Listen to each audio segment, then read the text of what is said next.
مجھ پر تیرا احسان ہو جائے میرے مولا،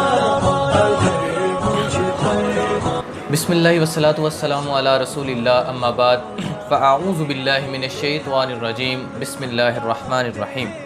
قال اللہ تعالی فی القرآن المجید والفرقان الحمید، ارأیت الذی یکذب بالدین فذلک الذی یدعو الیتیم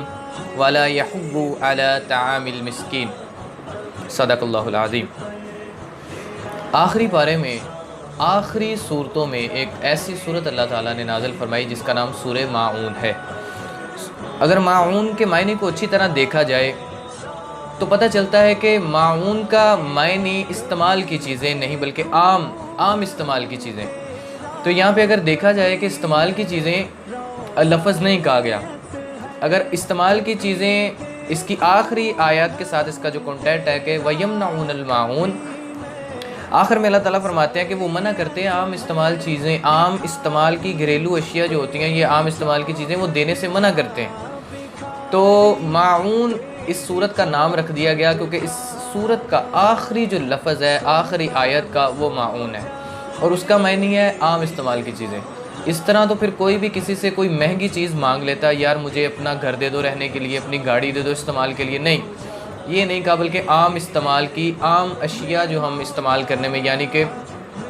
آپ کسی سے کوئی چیز مانگ لیتے ہیں تھوڑی دیر کے لیے، مجھے لکھنے کے لیے پینسل دے دو، یا اس طرح کی فور ایگزامپل بہت ساری مثالیں ایسی ہو سکتی ہیں کہ عام استعمال کی چیزیں سے آپ سے اللہ تعالیٰ فرما رہے ہیں کہ وہ منع کرتے ہیں۔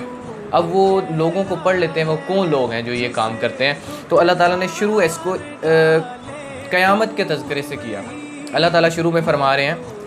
ارأیت الذی یکذب بالدین، اللہ کے نبی کیا آپ نے دیکھا ہے اس شخص کو جو جھٹلاتا ہے بالدین، یہاں سے مراد دین نہیں ہے بلکہ قیامت کا دن ہے۔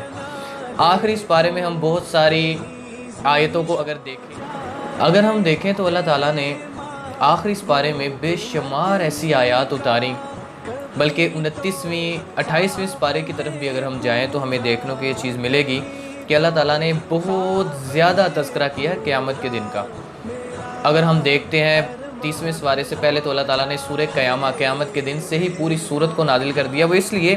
کہ مشرکین مکہ جو تھے وہ قیامت کے دن کا انکار کرتے تھے، مانتے نہیں تھے کہ ایسا دن آنے والا ہے، یہ ہمارے ذہن پر محال ہے ایسی چیز کو سمجھنا کہ یہ دنیا ختم ہو جائے گی، ہم دوبارہ جب کنت ترابا، جب ہم مٹی ہو جائیں گے تو دوبارہ کیسے زندہ کیے جا سکتے ہیں۔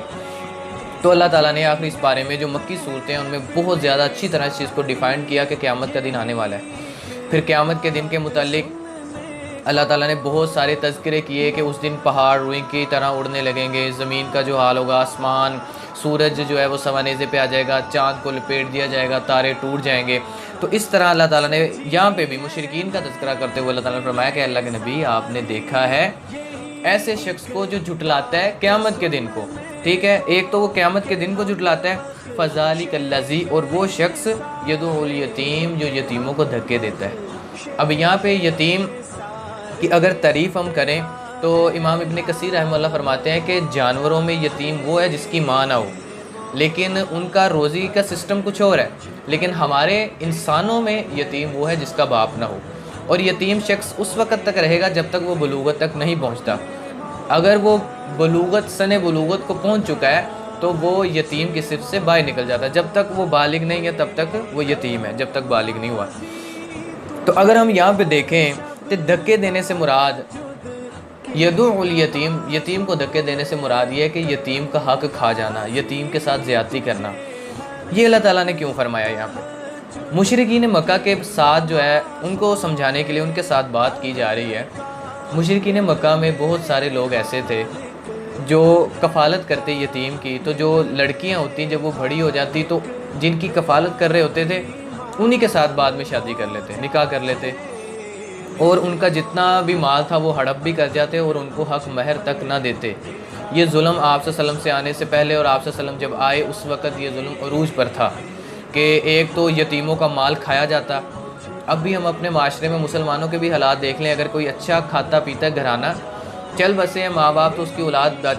پیچھے باقی بچی ہے تو پورا خاندان کوشش کرتا ہے یہ بچہ میں رکھوں، کیوں اس بچے کے ساتھ کفالت کرنا، اس بچے کے ساتھ حسن سلوک کرنا، دل میں یہ نیکی کا جذبہ نہیں،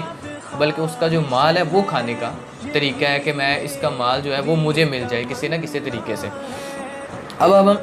کچھ آیات قرآن کی اس کے علاوہ ہیں، کچھ حدیث ہیں، اگر ان سے ڈیفائن کرتے ہیں اس چیز کو تو ہم دیکھیں گے اس میں کہ اللہ تعالیٰ نے فرمایا ہے کہ ایک جگہ شریعت یہ بھی کہہ رہی ہے کہ ان کا مال پڑا ختم نہ ہو جائے، یعنی یتیم کا مال آپ نے رکھ لیا ہے، یتیم کی آپ کفالت کر رہے ہیں، تو یتیم کا مال پڑا اس پہ زکوٰۃ آتی ختم نہ ہو جائے، تو شریعت کہتی ہے کہ اس کا جو کفالت کر رہا ہے اس کو چاہیے کہ وہ جو مال ہے، وہ کفالت جو کر رہا ہے وہ مال بچے کا، یتیم کا مال، اس کو تجارت میں لے کے آئے، اس کی تجارت کرے، اس سے نفع حاصل کرے، خود بھی نفع حاصل کرے اور اس کو بھی نفع دے۔ اور اسلام میں اللہ تعالیٰ فرما رہے ہیں قرآن پاک میں کہ وہ کھا سکتا ہے اس میں سے، مگر احسن طریقے سے،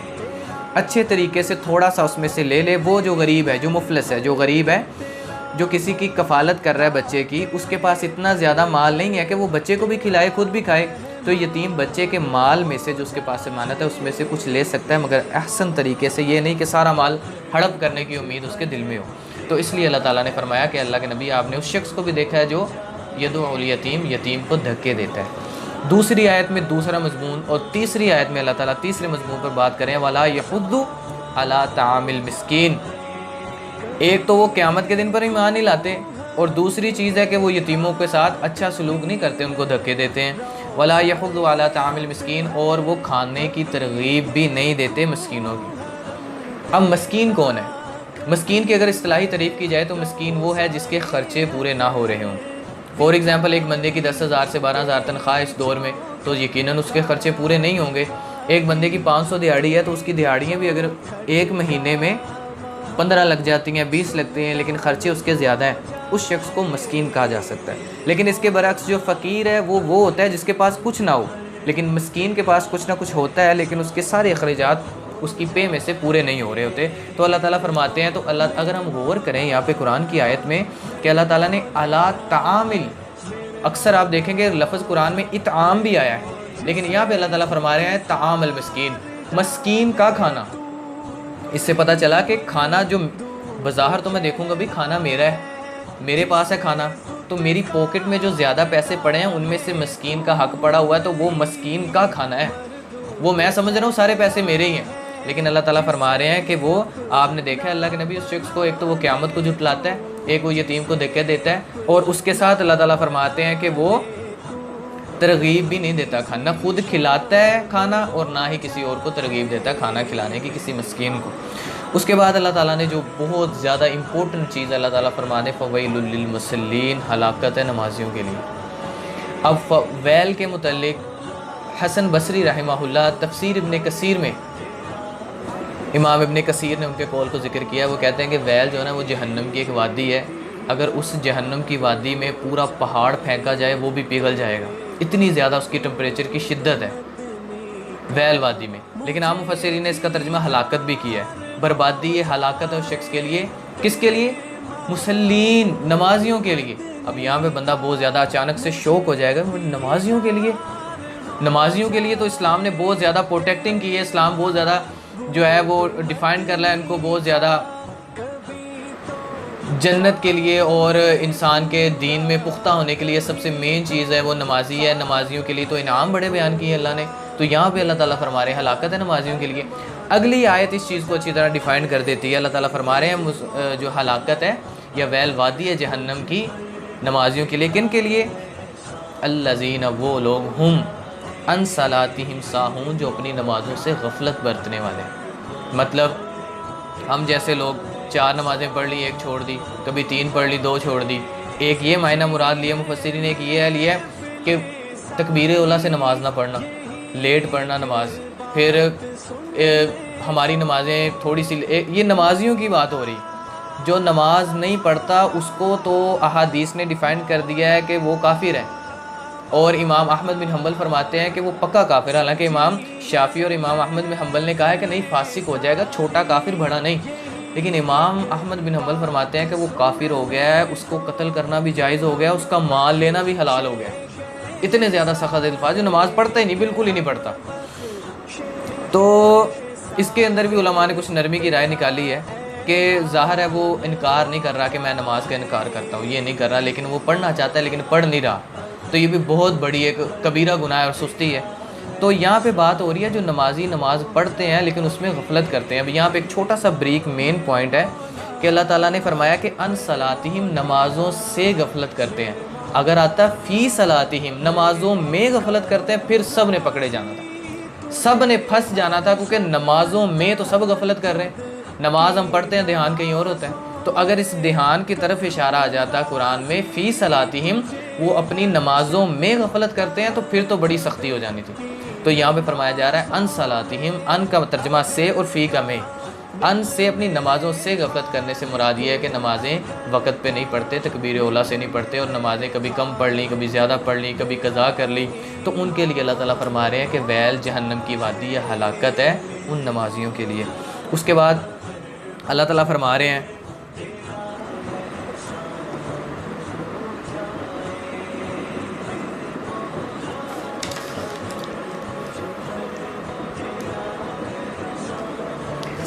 اس کے بعد ایک نیکسٹ جو آیت ہے سورت کی، اس میں ایک نیا مضمون ہے۔ اس میں اللہ تعالیٰ فرما رہے الذین، وہ لوگ، ہم یراؤن، اور وہ بھی لوگ، کون لوگ؟ ہم یراؤن، جو دکھاوا کرتے ہیں۔ تو دکھاوا بھی ایک بہت بڑی چیز ہے، نیکیوں کو کھا جانے والا ہے۔ دکھاوے کی نماز جو ہے وہ کسی کام کی نہیں ہے۔ اب نماز کا تذکرہ کیا، ساتھ میں اللہ تعالیٰ نے دکھلاوے کا بھی کر دیا، تو اللہ تعالیٰ یہ ان کی بات کر رہے ہیں کہ قیامت کے دن کو بھی جھٹلاتے ہیں، یتیموں کو دھکے بھی دیتے ہیں، کھانے کی ترغیب نہیں دیتے، نمازیں پڑھتے ہیں تو ان سے غافل ہیں۔ پہلے تو مشرکین کی بات ہو رہی تھی، اب نمازوں پہ آگے مسلمانوں کی ظاہر ہے، نمازیں تو مسلمان پڑھتے ہیں، ان کی بات شروع ہو گئی، تو دکھلاوا جو ہے وہ بھی مسلمانوں میں ہوگا، کیونکہ کافر کا تو عمل ہی نہیں نا ہے، تو مسلمان کا عمل ہوگا تو اس میں دکھلاوا ہوگا نا۔ تو اب یہاں پہ اللہ تعالیٰ فرما رہے ہیں، اور اس شخص کو کیا اللہ کے نبی آپ نے دیکھا ہے کیا کرتا ہے؟ وہ الذین، وہ لوگ، ہم یراؤن، جو دکھاوا کرتے ہیں۔ اور دکھاوے کے متعلق آپ صلی اللہ علیہ وسلم نے فرمایا من صلی یرائی فقد اشرک، جس نے دکھلاوے کی نماز پڑھی، آپ صلی اللہ علیہ وسلم فرما رہے ہیں اس شخص نے شرک کیا، شرک کیا۔ اور مفسرین نے کچھ اس کے بارے میں بتایا بھی ہے، محدثین نے، کہ یہ شرک اصغر ہے، چھوٹا شرک، لیکن شرک تو رائی کے برابر بھی نہیں اللہ نے معاف کرنا۔ تو جو ایک بندہ نمازیں پڑھ رہا ہے کسی کو دکھانے کے لیے، یا ہم ایسے نماز پڑھ رہے ہوتے ہیں جب ہمیں پتہ چلتا ہے ہمارے پاس کوئی اچھا انسان یا معتبر شخصیت تو بڑی اچھی نماز پڑھتے ہیں، اس کا مطلب ہے کہ اللہ کو دکھانے کے لیے اچھی نماز نہیں ہے، لوگوں کو دکھانے کے لیے اچھی نماز پڑھ سکتے ہیں، تو یہ ظاہر بظاہر پتہ چل جائے گا کہ دکھلاوا ہے، ریاکاری ہے۔ تو آپ صلی اللہ علیہ وسلم فرما رہے من صلی یرائی فقد اشرک، جس نے دکھلاوے کی نماز پڑھی اس نے شرک کیا۔ تو یہاں پہ بندہ حیران ہو جاتا ہے کہ ہم کہاں پہ کھڑے ہیں، اور قرآن کی آیتیں ہمیں کس طرح سمجھا رہی ہیں، بتا رہی ہیں۔ وہ الگ بات ہے کہ ہم نے ان چیزوں کو سمجھا نہیں ہے، لیکن اگر سمجھیں گے تو ایک ظاہر ہے، ایک بندہ نمازیں پڑھ رہا ہے تو وہ سمجھ رہا ہے بھائی میں نمازی ہوں، اور میں تو بڑے نمازی ہونے کی وجہ سے مسلمانیت کے بڑے اعلیٰ درجے پہ ہوں، لیکن یہ خامیاں اور ہو سکتی ہیں اس میں موجود اور اس کو نہ پتہ ہوں۔ تو اللہ تعالیٰ فرماتے ہیں دکھاوے کی جو نماز ہے وہ کسی کام کی نہیں ہے، دکھلاوے والے عمل بالکل راہ کی طرح ہوا منصورہ ہو جانے والے ہیں، اڑ جانے والے ہیں غبار کی طرح۔ اس کے بعد آخری آیت جس کے متعلق سورت کا نام تھا وَيَمْنَعُونَ، اور وہ منع کرتے ہیں معون، عام استعمال کی چیزوں سے۔ ایک بھائی کو ضرورت ہے، وہ کہتا ہے یار مجھے نا یہ اپنی استعمال کی چیز دے دو، مجھے اپنے گھر میں استعمال وائپر لگانے کے لیے دے دو یا جھاڑو دے دو۔ کوئی بھی پڑوسیوں کو تو اتنے حق ہیں، اس کے متعلق آپ سے صحابہ فرما رہے ہیں کہ جبرائیل علیہ السلام بار بار پڑوسیوں کا یہ حق، پڑوسیوں کا یہ حق ہے، پڑوسیوں کا یہ حق ہے۔ صحابہ فرماتے ہیں ہم پریشان ہو گئے، اللہ کے نبی کہیں یہ نا جبرائیل علیہ السلام لے کے آ جائیں بھائی کہ اب پڑوسیوں کو وراثت میں سے حصہ بھی دو۔ اتنے زیادہ حقوق جو ہیں وہ پڑوسیوں کے منتخب کیے ہیں اسلام نے۔ تو پڑوسی کوئی چیز عام استعمال کی لینے آ گیا تو ہم کہتے بھائی میں نے نہیں دینی۔ تو اللہ تعالیٰ نے فرمایا کہ وہ اللہ کے نبی آپ نے دیکھا ہے ان لوگوں کو، وہ منع کرتے ہیں، لوگوں کو عام استعمال کی چیز بھی نہیں دیتے اپنے بھائی کو، اپنے عام استعمال، عام لفظ یہاں پہ استعمال ہو رہا ہے۔ تو اللہ تعالیٰ سے دعا ہے کہ اللہ تعالیٰ ہمیں قرآن کی جو چھوٹی چھوٹی صورتیں کم سے کم ان کو سمجھنے کی توفیق عطا فرمائے، اور سمجھیں، ہم کوشش کریں ان کو پڑھیں۔ وآخر اللہ تعالیٰ سے دعا ہے کہ اللہ تعالیٰ ہمیں ان سب چیزوں پر مجھے اور آپ کو عمل کرنے کی توفیق عطا فرمائے۔ وما توفیق الا باللہ، وآخر دعوانا ان الحمدللہ رب العالمین۔ السلام علیکم۔ تیرے محبوب مدنی کا مجھے دیدار